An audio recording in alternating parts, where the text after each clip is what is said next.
언어라고 하면 보통 사람이 읽고 쓰고 뭔가 어떤 기록을 하는 그 순간부터 지금까지 그 언어 자체가 만들어지는 과정이라는 게 있잖아요. 그렇지. 근데 제가 궁금한 거는 그때 인류의 흐름이 만들어진 언어가 아니라 한 사람 아니면 한 조직에 의해서 좀 고안되거나 특수한 목적으로 만들어낸 언어가 있는지 저는 그게 궁금해요.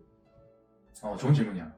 이런 주제에 대해서 얘기할 때는 일반적으로 자연적으로 발생한 언어, 그러니까 예를 들어서 우리가 지금 사용하고 있는 한국어, 또 우리가 흔히 들은 뭐 영어, 프랑스어 이런 것들도 자연적으로 발생한 언어겠지. 또 이와 반대되는 설계된 언어, constructed language라고 해서 컬랭, 어떠한 창조자가 특정한 의미, 목적을 가지고 만든 언어가 또 따로 있어. 물론 이런 목적에는 다양한 게 있을 수 있어. 이제 우리가 왕자의 게임의 그런 발레리안 언어 같은 거나 스타트rek에 나오는 클링언어라든지 제오 원서라는 영화에 나오는 디바이너 이런 것도 있고, 이와 반대로 인간이 최소한의 단어를 가지고 얼마만큼 의사소통할 수 있는지 이런 한계점을 또 바라보는 토키포나 뭐 이런 언어도 있고, 대표적으로는 이제 국제보조 언어가 있는데 그 중에서 이제 사람들에게 가장 많이 알려진 것은 에스페란토어라는 언어예요. 에스페란토. 그러면 에스페란토가 어떻게 만들어졌는지 그게 좀 궁금한데요. 에스페란토어는 그 창조자 이름이 자메노프 박사님이요. 자메노프 박사님? 이 자메노프 박사는 비아위스톡이라는 현재 폴란드 도시에서 태어났는데, 이 도시가 이제 러시아인, 독일인, 폴란드인, 유대인들이 모여 사는 곳이었어.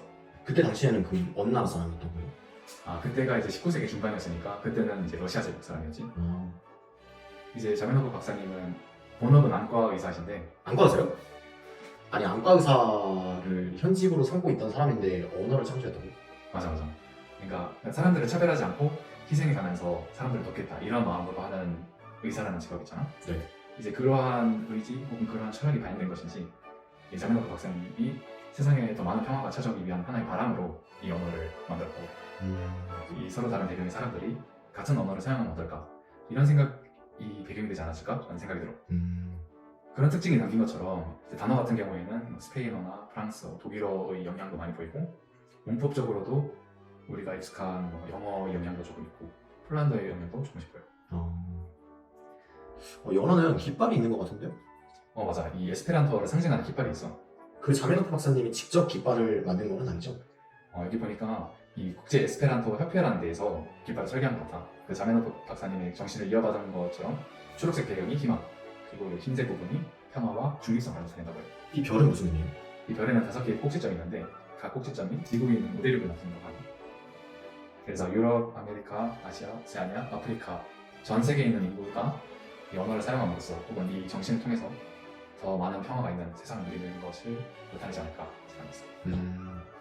이 언어가 1887년대에 만들었지만 지금까지도 활발하게 사용되고 있고, 10만 명의 외국어 화자에서 더 나아가 1000명의 모국어 화자도 있다고 하네. 아니 1000명의 모국어 화자랑 10만 명의 외국어 제2외국어로 사용하는 화자가 있다고요? 그렇지. 이 모국어 화자라고 하면 이제 태어나자마자 에스페란토어를 배운 사람들이 있고, 또 새로 배운 10만 명의 사람이 있다는 건데, 지금까지 생겨난 인공어 중에서 가장 성공한 언어라고 해. 그러면 이 언어를 배우면 도대체 뭐가 좋은 거예요? 자메노프 박사님께서 이거를 의사소통을 위해서 설계한 언어라고 했잖아. 그런 만큼 문법과 표기법이 굉장히 단순하고, 그래서 다른 언어에 비해서 짧은 시간에 배울 수 있어. 우리가 서로 반대되는 형용사들이 있거든. 좋다, 나쁘다, 빠르다, 느리다, 건강하다, 아프다 이런 것들이 있겠지만, 에스페란토어에서는 말이라고 스페인어에서 나쁘다, 좋지 않다라는 그러한 특성을 가진 형태소를 넣음으로써 단어의 뜻을 바꿀 수 있어. 예를 들어서 미 아마스 린이라고 하면은 나는 그를 사랑한다가 되겠지만, 미 마이 아마스 린이라고 하면은 나는 그 사람을 싫어한다가 되겠지. 그래서 단어는 예를 들어서 아마스 하나를 배웠지만은 그걸로 2가지 표현을 할 수 있는 거지. 또 다른 특성으로는 의문문 앞에는 추가 붙어. 추 비라이타스 리 하면 너 가도 되니? 이렇게 네 아니오로 답할 수 있는 문장을 만들 수 있어. 추를 통해서 이제 내가 지금 의문문으로 시작할 거다라는 약간 어떤 신호 같은 건가? 그렇지, 맞아. 그럼 추라는 그 단어 하나 때문에 특정 언어 같은 경우는 의문문 자체가 문법 구조가 완전 다르잖아. 맞아. 근데 이제 이거는 추 하나로 그냥 약간 퉁쳐버리는 느낌인 거죠. 맞아. 그러면 좀 더 쉽긴 하겠네요, 확실히. 우리나라 같은 경우는 뭐 많은 사람이 그런 건 아니겠지만, 그래서 우리나라에서 의문문으로 물어보는데 상대방이 약간 가끔씩 의문문인지 아닌지 헷갈릴 때가 있잖아. 맞아. 너 밥 먹었어? 이렇게 물어봐야 되는데 너 밥 먹었어? 이렇게 하면 좀 얘가 지금 물어보는 거야? 아니면 자기 먹었다는 거야? 이렇게 생각할 수도 있으니까. 맞아. 아니 근데 아까 말씀하셨다시피 각 나라의 약간 언어의 좀 좋은 점들을 이렇게 많이 가져와가지고 만든 언어라고 했는데 근데 왜 아무도 안 쓰는 거죠? 그치, 우리 주변에 보면 쓰는 사람들이 굉장히 드물지. 나도 본 적은 없어. 만약에 쓰는 사람이 있으면 그 사람은 좀 완전 괴짜일 것 같은데. 맞아, 개쩔 수도 있겠지.